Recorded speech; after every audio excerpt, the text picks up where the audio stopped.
Bonsoir mes loulous. Contente de vous retrouver. J'espère que c'est réciproque.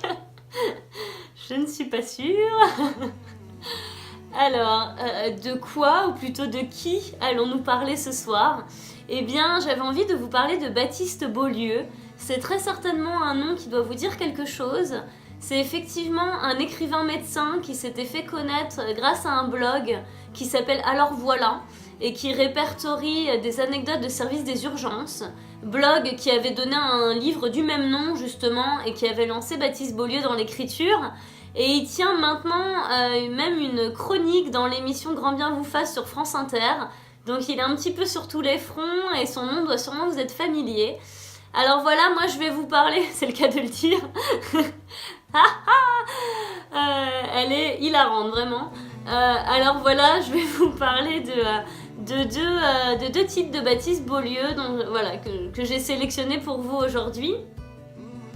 Alors la balade de l'enfant gris, qui est un très beau texte autour d'un interne en pédiatrie qui va se rapprocher d'un enfant atteint d'une maladie incurable et dont la maman est très absente, voire fuyante. Donc vous avez tout un fil rouge autour du mystère qui entoure cette maman, donc le pourquoi est-ce qu'elle fuit, quels sont ses secrets.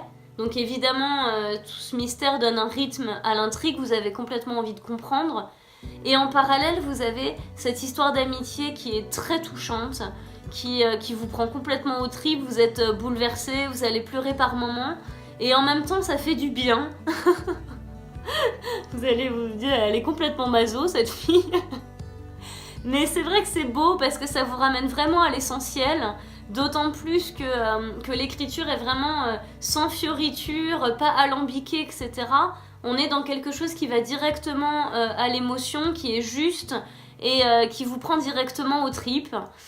Après, je préfère juste vous avertir sur quelque chose, c'est vu qu'on fait des allers-retours entre deux temporalités, c'est d'être dans un moment quand vous lisez ce livre, d'être quand même assez disponible et de ne pas trop interrompre la lecture, parce que je sais qu'il y a des personnes que ça a pu gêner en fait d'interrompre la lecture et du coup que ce soit un petit peu plus fragmenté.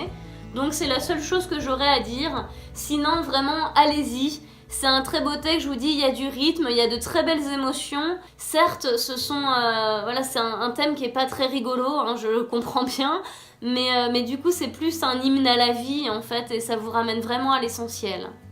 Voilà, donc la balade de l'enfant gris. Alors, toutes les histoires d'amour du monde. Donc là, c'est le tout dernier texte de Baptiste Beaulieu, donc j'ai décidé de vous en parler parce que je me suis dit que justement, vous auriez peut-être envie d'avoir des échos sur le tout dernier paru. Et en plus, ce qui est très intéressant, c'est que c'est la première fois qu'on va quitter le domaine médical.